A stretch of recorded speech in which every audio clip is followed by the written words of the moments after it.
But despite of me knowing that I have become everything, I've become the breadwinner, I've become, in short, everything. I gave myself, I told to myself that you can do it. So, my two brothers have a Down syndrome sickness. Those who know Down syndromes, it can affect you anyhow. It can affect you in a, people have Down syndromes. They are affected in a different way. So both, mostly like the brother who I'm following is the one who is mostly affected. Uh, like he can't do anything by himself. You need to guide him, to tell him this is what to do, this is not what to do. You need to tell him you need to take shower. You need to tell him. I mean, in short, you need to control him, to tell him everything. I remember when we buried my dad, after when my dad passed away, he started to go to the road. We are living, let's say, 3 minutes to the highway where we usually catch the bus or anything. We are just living close to the highway, few minutes to the road. So he started going to the road, and someday he was there, and my neighbor asked him, "Why you are staying here on the road?" And you can't imagine what was his response. He said, "I'm waiting for my father to come home because every time when my father was alive, he used to go to the road and he will wait for my dad to come from there because my dad was a businessman. He used to wait for him on the road and they will come to the house together. So when my dad died, this neighbor, he asked, she asked my brother, "What are you doing here?" And then he said, "I'm waiting for my dad to come home. I'm waiting for my dad here." And the most painful part is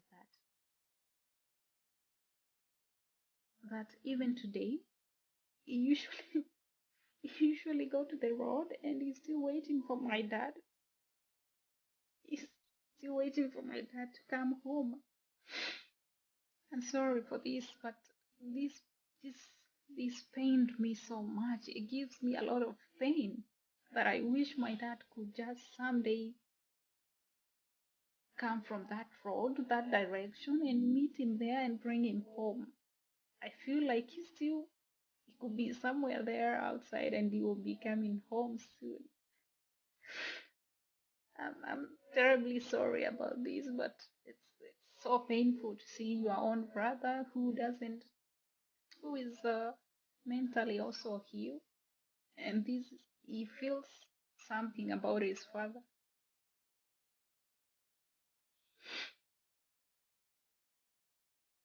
I'm sorry, guys. So,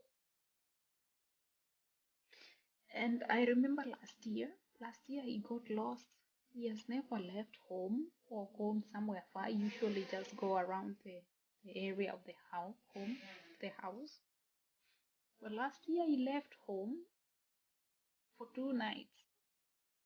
I remember I took a day off from job because I never concentrated. I could not concentrate on the work.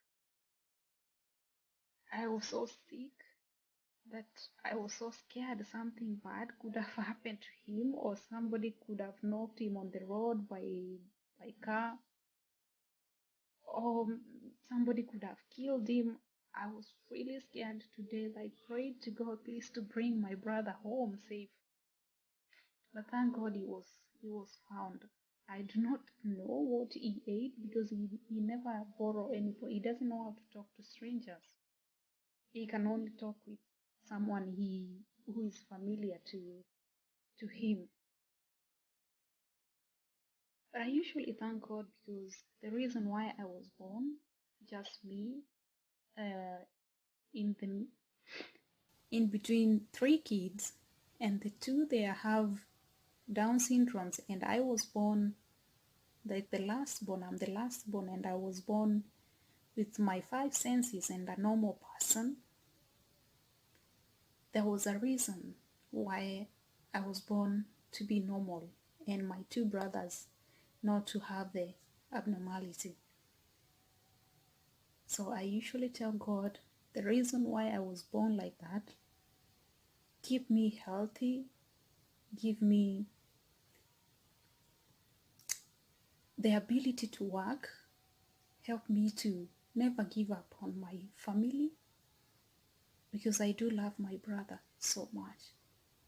Despite of them having the disability or the sickness, I'm so proud of them. You can't imagine. I usually introduce my friends, anybody to them.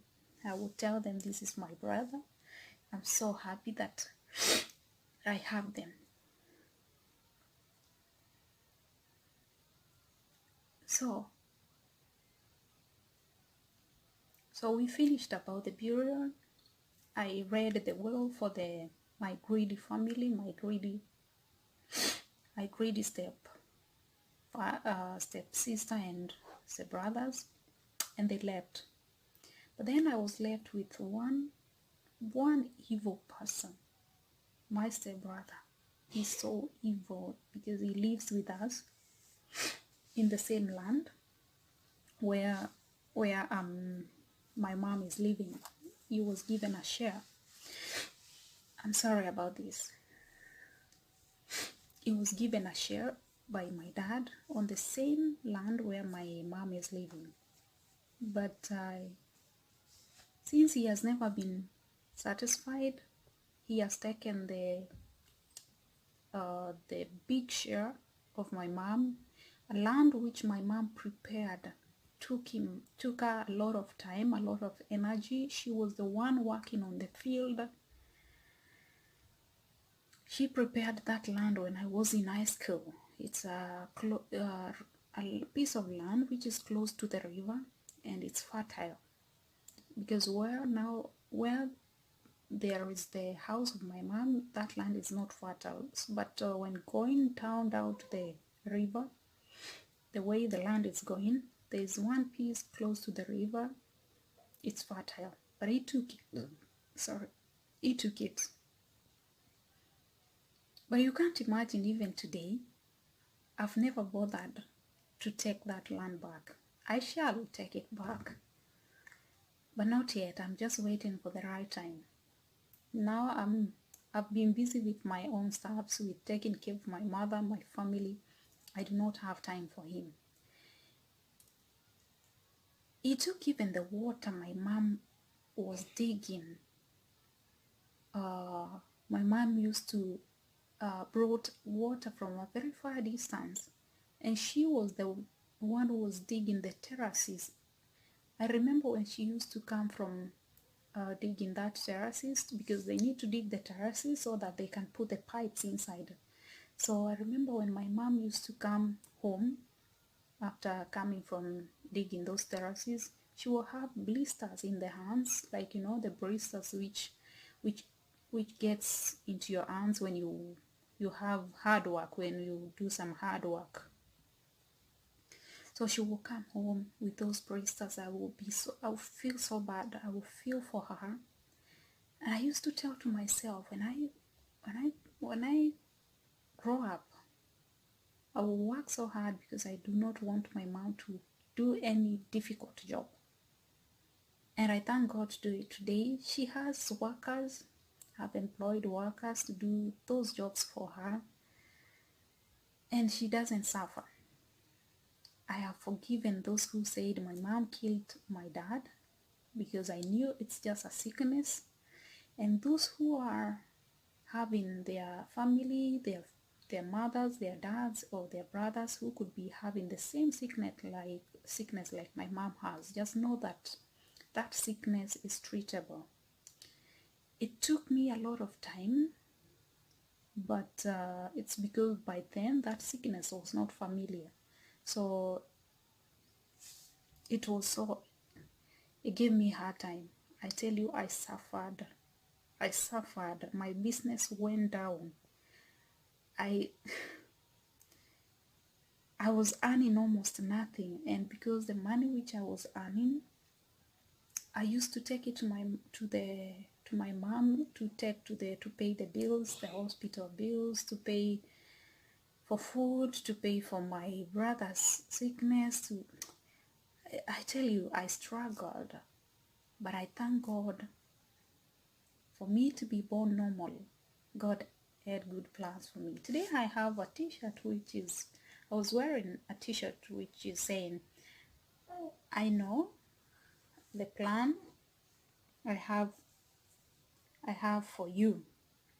This is Jeremiah 29:11, you know. So God has good plans for me, and I thank God. I've never given up on my family. For my mom, for my brothers, they are my world. Despite the disability or whichever way they are, I love them. I could do anything for them. I will work so hard to make sure they have everything. So guys, I can't tell you all the story here. It's quite long, it's quite emotional, but I've learned to live with all those what I've went through, and I'm strong. I would say I'm strong. Going through all that has made me a strong woman. I want you guys to know, those who are going through the same thing what I went through, be strong.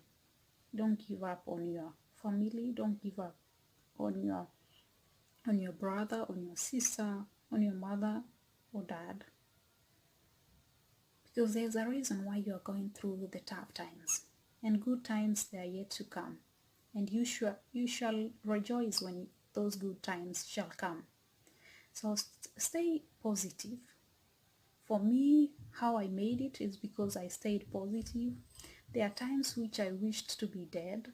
There are times which I wished why I was born to be only the person who can control everything, who can do everything. I wished that I was born like my brothers, but something was telling me, why am I wishing all those bad things for me? God has given me 5 brains. I should just be grateful that I'm normal, I'm healthy, and I can take care of them. Sometimes I wish to die, but then I will say, if I die, who is going to take care of my mother? If I die, who is going to take care of my brothers? So I've learned to be strong and not to wish I could. No. So guys, stay strong and be prayerful, and don't caution God, why am I like this? Why is it like this? Just know it was made to happen. Please guys, stay tuned. The next time I will be bringing up the story about how I managed to treat my mom, how I struggled to make sure that she's back to her senses. It was really tough. I need to gain courage to let you to tell that story, because I don't know, it was the hardest time of my life. It crushed me. You should have seen me back then. I looked so skinny, so old. I looked even older than my age. I was 22, but I looked like I could be even 10 years older. I was really worn out. I don't know, but I made it. So I will bring you the story, what happened next. So thank you so much for watching my channel, and please do not forget to subscribe, hit the button below, and give me a thumbs up if you like it. Thank you so much, and God bless you. Bye. See you next time.